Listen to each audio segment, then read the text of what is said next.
Super Hits 93.5 Red FM पर this is Vishal. On the occasion of World Hypertension Day, today we have Dr. Rohit Kapu with us, जो कि MD in Medicine, diabetologist and cardiologist है for the past 10 years का experience, right? So, Yes. wow, मतलब 10 साल से है. And आज हम बात करने वाले डॉक्टर साहब के साथ हाइपरटेंशन के ऊपर. डॉक्टर, सबसे पहले वेलकम टू द शो. बहुत बहुत स्वागत है आपका रेड एफएम पर. Thank you. Thanks a lot for inviting me. It is my pleasure that I am here with you and sharing and discussing about the hypertension ताकि हमारे देश के लोग और हमारी पॉपुलेशन ब्लड प्रेशर से बच सके और टाइमली मैनेजमेंट करके अपने आप को बचा सके इनके रिस्क फैक्टर से. तो वो कैसे कर सकते हैं, क्या क्या कर सकते हैं, इसी बारे में बात करने के लिए आ रहा हूँ. डॉक्टर साहब के यहाँ पर आए. डॉक्टर, सबसे पहले हाइपरटेंशन एक सिंपल लैंग्वेज में अगर आप बताना चाहें तो व्हाट इज हाइपरटेंशन? हाइपरटेंशन एक ऐसा प्रेशर है जो ब्लड हमारे ब्लड वेसल्स पे डालता है. सो उसके रीज़न की वजह से इसे हाइपरटेंशन या ब्लड प्रेशर कहा जाता है, जो प्रेशर वेसल्स के ऊपर एग्जर्ट किया जाता है हमारे ब्लड से. तो बेसिकली अगर blood pressure 120/80 is recommended as per American cardiology association guidelines, एक नॉर्मल ब्लड प्रेशर है. जब भी ब्लड प्रेशर इससे ऊपर जाना चालू हो जाता है 130/90, तो इसे माइल्ड अर्ली स्टेज बोल सकते हैं. And more than 140/90 is considered as a hypertension. So अगर ब्लड प्रेशर हायर साइड पे है एंड अगर उनको पेशेंट को रिस्क फैक्टर है तो इसे हाइपरटेंशन की श्रेणी में पकड़ा जाता है.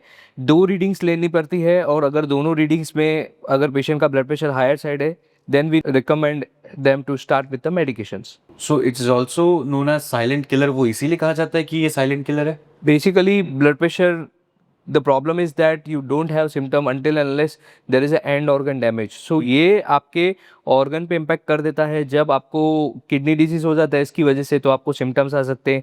स्ट्रोक या हार्ट अटैक के डायरेक्ट सिम्टम आ सकते हैं. तब तक ये साइलेंट रहता है, आपको पता ही नहीं रहता कि आपका ब्लड प्रेशर बढ़ा हुआ है. इसी के लिए एक साइलेंट किलर कहा जाता है, बिकॉज जब तक इसका ऑर्गन डैमेज नहीं होता या आउटकम जैसे कि स्ट्रोक हार्ट अटैक ना हो तो पेशेंट को पता ही नहीं चलता. इसी के लिए कैंप्स रखना बहुत ज़रूरी है. तो basically we keep regular free camps for the patient. वहाँ पे हम ये हाइपरटेंशन को डायग्नोस करते हैं and we start them at the treatment. So it is always better if you are having high risk, if you are above 40, family history है तो आप अपने blood pressure regular every 3 months check करना जरूरी बन जाता है. आई थिंक एवरी 3 मंथ्स भी. एंड जहाँ तक मैंने इतने डॉक्टर से बात करते आ रहा हूँ बिकॉज ऑफ द हाइपरटेंशन, काफ़ी डॉक्टर से मिल रहा हूँ मैं. So they have also mention कि घर पे भी you should have a blood pressure measuring machine, that equipment. वो कितना ज़रूरी है? बेसिकली कैसा है कि if you are in the hospital setup there are chances that the BP may shoot या you have a higher blood pressure. उसे white coat hypertension कहा जाता है. हॉस्पिटल देख के, हॉस्पिटल इन्वायरमेंट देख के, डॉक्टर के कंसल्टिंग में बैठ के, तो ये हो सकता है कि स्ट्रेस की वजह से बीपी बढ़ा हुआ हो. सो उसको वाइट कोट हाइपरटेंशन कहा जाता है. But when you measure at the home environment या at your office, so you can जज and rule out white coat hypertension. और अगर वो वाइट कोट हाइपरटेंशन नहीं है, मतलब घर पे आपको बीपी ज़्यादा मिल रहा है, दैट इज कंफर्म वो वाइट कोट हाइपरटेंशन नहीं, एक्चुअल हाइपरटेंशन है. That needs to be treated in this way. घर पे बीपी ऐप होना भी बहुत ज़रूरी है ताकि आप रेगुलर मॉनिटरिंग कर सके, चेक कर सके. और अगर बीपी हायर लेवल्स पे जा रहा है, डेंजरस लेवल पे जा रहा है, तो you can coordinate with the hospital and doctor so that you get the timely treatment and prevent yourself from any dangers of associated with hypertension. तो डॉक्टर, ये चीज़ें सुनी है और जो सुनी चीज़ें है इसलिए मैं आपसे पूछना चाह रहा हूँ, जानना चाह रहा हूँ कि everything is related to your gut, everything is related to your sleep. तो ये दोनों भी हाइपरटेंशन से रिलेटेड है? अभी लेटेस्ट जो बातें हैं ना कि होलिस्टिक केयर, स्ट्रेस मैनेजमेंट, ये बहुत सारा मेडिसिन में आजकल बहुत ही इंपॉर्टेंट बनता जा रहा है, क्योंकि धीरे धीरे हम ये रियलाइज़ कर रहे हैं कि ये सब लाइफस्टाइल डिसऑर्डर, लाइफस्टाइल डिजीज़ है, स्ट्रेस से रिलेटेड है. हम कम सोते हैं, हमने लेट नाइट तक we are using our laptops and we are on the apps and we are in lot of stress, we are in the work stress, sleepless nights. Then because of reduced sleep, there is it results into the insulin resistance, centripetal obesity. इस तरह से diabetes का risk भी बढ़ जाता है, obesity का risk भी बढ़ जाता है. नींद कम होने की वजह से कॉर्टिकोस्टेरॉइड्स बॉडी में बढ़ जाते हैं, जिसकी वजह से इनडायरेक्टली ब्लड प्रेशर बढ़ जाता है. सो ये this things are interrelated. So having proper sleep of 8 hours, 7 to 8 hours is recommended and you should take the proper sleep. And gut important इसके लिए है कि if we eat lot of salt and reduced potassium in our diet, so that is a risk factor. So we should increase the potassium intake. The diet and foodstuffs containing potassium are recommended for the diabetics patient, and reduce in the salt intake. Avoid papads and pickles. Fast food life हो गई है, so we are now taking a lot of pizzas, burgers. So that has resulted into the higher triglycerides, higher cholesterol levels. That again indirectly affects and causes hypertension. So इस तरह से हमें अपनी lifestyle को improve करना है, fast food को avoid करना है, सॉल्ट इंटेक कम करनी है, नींद प्रॉपर करनी है, स्ट्रेस कम से कम लेके हम अपने ब्लड प्रेशर को अच्छे से कंट्रोल कर सकते हैं. तो ये सारी चीज़ें मेंटेन करने के लिए हैं. लेकिन how are wearables and apps are changing the game in hypertension? इसका क्या relation? See, basically there are wearables and apps that will give you the idea about the when there is a BP spike. When there is a BP shoots up at a higher level, there will be a beep in your wearable device. So you can come to know okay, that the BP has increased. So you can reach the hospital in the timely manner. When you are sleeping, that apps will be guiding you, and that will be showing कि नींद में your blood pressure is going high or not. So that is an important thing. As we know it as a we have 24 hours BP monitoring. So ambulatory blood pressure monitoring is there. So that is also wearable device. That gives us the idea about the night time blood pressure, whether the patient is a dipper or non dipper. Usually जब हम सोते हैं तो हमारा blood pressure नीचे आ जाता है, तो उसे dipper कहा जाता है. और जो patients, that is a good and that is a normal thing that should be there. But in some people there is non dipping is there. The BP will remain the same when you are active also and when you are sleeping also. These people are called as non dippers, जिनका BP नहीं कम हो रहा है नींद में. And the third type of population is very dangerous. ये population वो population है जिस पे आपको मैक्सिमम टारगेट करना है, क्योंकि आपने बहुत बार सुना होगा नींद में हार्ट अटैक आ गया, नींद में स्ट्रोक हो गया, सुबह को उठे तो स्ट्रोक हो गया. ये उन लोगों को होता है, that people who are reverse dippers, जिन लोगों में ब्लड प्रेशर सोने के टाइम पे बढ़ जाता है, शूट अप होता है.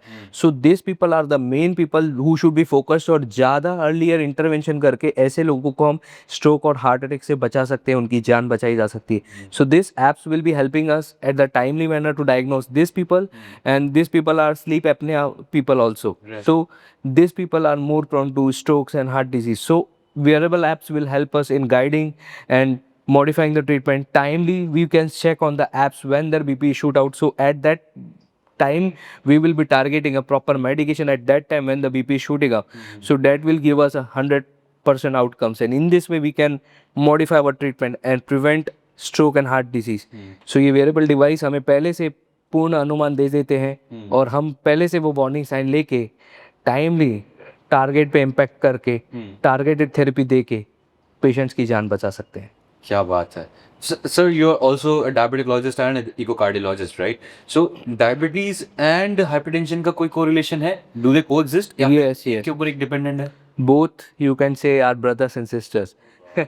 If you are a hypertensive, if you are a diabetic, there are more chances that you will be hypertensive also, because diabetes is also a lifestyle disorder. So if the person is having diabetes, that also shows that he has a problem in the lifestyle. There is a problem in the sleep, there is a problem in the diet. High calorie diet is taken, that results into the centripetal obesity and indirectly results into the hyperlipidemia and fatty liver, that indirectly affects the blood pressure also. और ये सब inter related है. बहुत बार hypertension और diabetic को exist करते हैं, और दोनों का कॉम्बिनेशन बहुत ही डेंजरस होता है. So diabetes with blood pressure proper control करेंगे तो वो पेशेंट को हम हार्ट डिजीज़ का पेशेंट बनने से रोक सकते हैं. सर, ये सारी चीज़ें जो आपने बताई, जो हमने सुनी और जो लोग सुन रहे हैं, I am sure they will take a note of it and they will act on it. But ये तो थी हाइपरटेंशन को जानने की वाली चीज़ें. What are the basic things if you want to tell to wrap up this conversation to prevent hypertension? Basically prevention is always better than cure, क्योंकि हम अगर पता है कि हमें कुछ रिस्क है होने वाला है, तो पहले ही स्टेप्स लेके हम अपनी लाइफ को मॉडिफाई कर सकते हैं. तो इसके लिए सबसे इंपॉर्टेंट है हम डैश डाइट ले, जो कि बहुत इंपॉर्टेंट डाइट रिकमेंडेड की गई है वर्ल्ड हेल्थ ऑर्गेनाइजेशन और अमेरिकन कार्डियोलॉजी एसोसिएशन द्वारा. सो उसमें कहा गया है कि low salt intake, no papad, no pickles, you should have proper carbohydrates in proper quantity and no excessive fats. So it should be limited, and your diet should be having proper amount of proteins and nutrition. And you should avoid eating excessive bakery products. And potassium intake should be increased. So in this वे अगर आप अपने diet को modify करते हैं, आप अपने lifestyle को modify करते हैं, you take proper sleep, you do regular exercise of 40 to 50 minute walking and some gymming also, muscle building also, that will be helping you in the long run. और हम अपने आप को डायबिटीज़ और heart disease और blood pressure से बचा सकते हैं. सो ये डैश डाइट एक मूल मंत्र बन सकता है हमें हाइपरटेंशन से बचाने के लिए. तो हमें बेसिकली वही फॉलो करना चाहिए. और हमने हमारे देशवासियों को भी मैं ये रिकमेंड करूँगा कि ये डाइट फॉलो करें, लाइफस्टाइल मॉडिफाई करें और स्ट्रेस ना लें, ताकि हम अपनी लाइफ आराम से जग सकें और हाइपरटेंशन से बच के रहें. बाकी सब फॉलो कर लेंगे जो सुनने वाले हैं, बट स्ट्रेस ना ले, जो आपने बोला है वो दैट गोज विदाउट सेइंग कि स्ट्रेस बाय डिफॉल्ट अगर हम उम्र में तो आ ही जाता है, but try not to have stress. जितना हो सके उतना कम कीजिए. वॉक पे जाइए, जैसे डॉक्टर साहब ने कहा कि just take a walk for 10-15 minutes is also a nice way to release and relax yourself. Yes yes, at least कुछ नहीं से तो कुछ तो अच्छा. तो 10 to 15 मिनट से स्टार्ट करिए, टारगेट रखिए 50 minutes and at least 6 days a week as per recommendation of American cardiology association. And best way to deal with everything, keep yourself up to date और अपने आप को स्क्रीन करते रहिए after every 3 months, 4 months, 5 months and keep a check on yourself and your loved ones. Super, it's 93.5 Red FM, but this is Vishal and with me was Dr. Roy Kaku.